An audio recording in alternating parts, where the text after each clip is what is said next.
तो आज हम बात करने वाले हैं दो घरों की और दो बिल्कुल अलग तरह के पक्षियों की। एक कहानी जो हमें दौलत और चरित्र के असली मायने सिखाती है। चलिए साथ मिलकर रानू चिड़िया की मेहनत और कालू कौवे के अहंकार की इस दिलचस्प दुनिया में उतरते हैं। और कहानी का पहला किरदार है कालू कौवा। सिर्फ एक पक्षी नहीं, बल्कि अपने घमंड का गुलाम। देखिए, उसका जो जादुई सोने का घर था ना, वो उसकी ताकत नहीं बल्कि उसके अहंकार का सबसे बड़ा सबूत था। और वो इसी को अपनी सबसे बड़ी दौलत समझता था। अहंकार और आपदा, धन और चरित्र से बटा एक जंगल। असल में ये कहानी सिर्फ दो घरों की नहीं है, ये दो अलग अलग दुनियाओं की है।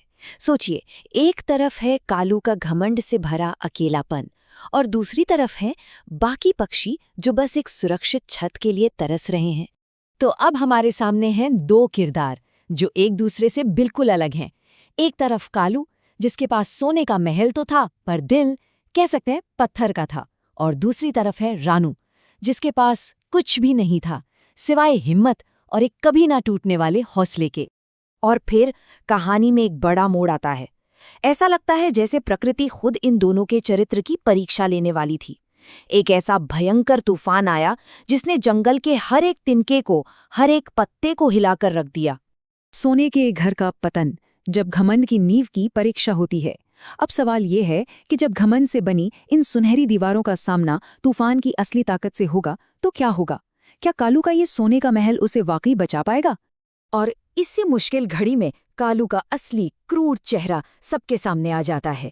सोचिए, बेसहारा पक्षी उसके दरवाजे पर मदद के लिए गिड़गिड़ा रहे हैं और वो उन्हें दुत्कार कर भगा देता है। उसकी बेरहमी की कोई सीमा ही नहीं थी। और यहीं पे एक बहुत बड़ा सवाल खड़ा होता है, क्या सच में दौलत की चमक और जादू की ताकत हमेशा हर हाल में सच्ची सुरक्षा की गारंटी दे सकती है? तभी उस सोने के महल के अंदर से एक रहस्यमयी आवाज गूंजती है। वो सोना कोई तोहफा नहीं था, वो एक इम्तिहान था। और कालू, वो इस इम्तिहान में बहुत बुरी तरह फेल हो चुका था।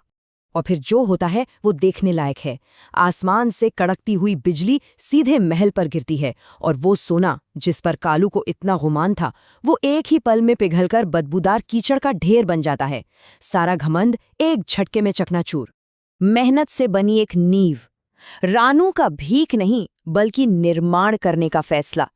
तो देखिए, जब एक तरफ घमंड मिट्टी में मिल रहा था, ठीक उसी वक्त दूसरी तरफ हिम्मत एक नई नींव रख रही थी।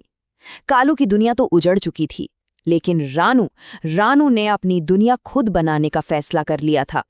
रानू ने हार नहीं मानी, बिल्कुल नहीं। उसे उस भयंकर तूफान में भी मजबूती से खड़े केले के पत्तों में एक उम्मीद दिखी, एक प्रेरणा मिली। और उसने तय कर लिया कि वो किसी से भीख नहीं मांगेगी, वो अपनी मेहनत से खुद अपना घर बनाएगी। और ये जो उसका संकल्प था ना, वो बस कहने की बात नहीं थी, उसने सच में कर दिखाया। पहले एक बंजर खेत में केले के छोटे छोटे पौधे लगाए, फिर दूर तालाब से बाल्टी भर भर कर पानी लाती रही, कीड़ों से बचाने के लिए कांटों की बाड़ भी बनाई। और जब पौधे पीले पड़ने लगे तो वो रुकी नहीं, बल्कि बुद्धिमान उल्लू से सलाह लेने गई। ये सिर्फ मेहनत नहीं थी, ये एक एक तिनका जोड़कर अपना भविष्य बनाने की जिद थी। और देखिए, यहीं पर बुद्धिमान उल्लू की सलाह एक बहुत बड़ा काम कर जाती है। उसने रानू को एक बहुत जरूरी बात समझाई कि सच्ची ताकत के लिए सिर्फ बाहरी मेहनत ही काफी नहीं होती, अंदर से समझ और सही पोषण भी उतना ही जरूरी है। पत्तों में छिपी ताकत, एक साधारण सा घर जो तूफान का सामना करता है। और इसी मेहनत और समझदारी का नतीजा क्या निकला?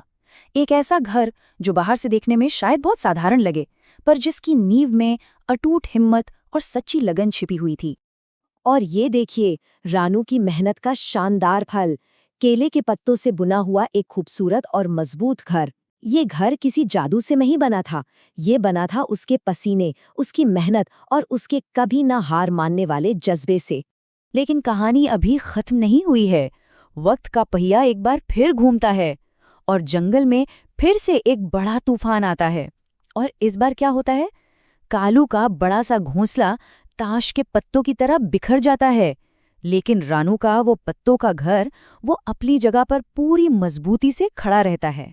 असली धन का काट, ताकत और सुरक्षा को फिर से परिभाषित करना। अब कहानी अपने सबसे अहम मोड़ पर आ जाती है। वो मोड़ जहां दोनों किरदार एक बार फिर आमने सामने होते हैं और जहां असली ताकत और सच्ची सुरक्षा का मतलब हमेशा हमेशा के लिए बदल जाता है। सोचिए जरा, जिस कालू ने कभी रानू का मजाक उड़ाया था, उसे दुत्कारा था, आज वही कालू तूफान में भीगा हुआ, बेसहारा, उसी रानू के दरवाजे पर एक रात की पनाह मांगने के लिए खड़ा है। सारा अहंकार अब शर्मिंदगी में बदल चुका था। तो इस पूरी कहानी का सार क्या है? यही कि एक घर जादू और घमंड की नींव पर बना था और वो तबाह हो गया, और दूसरा घर मेहनत और हिम्मत की नींव पर बना था और वो हर तूफान में सुरक्षित रहा, महफूज रहा। और आखिरकार कालू को अपनी सबसे बड़ी गलती का एहसास होता है। वो समझ जाता है कि असली ताकत ऊंचे घोंसले या दिखावे में नहीं होती, बल्कि मेहनत और हिम्मत से बनाई गई मजबूत नींव में होती है। और शायद यही इस कहानी की सबसे बड़ी और सबसे गहरी सीख है कि दौलत, शानो शौकत, ये सब तो आता जाता रहता है, लेकिन जो चीज़ हमेशा आपके साथ रहती है, जो चीज़ सच में मायने रखती है, वो है इंसानियत, आपकी मेहनत और अपनों का साथ।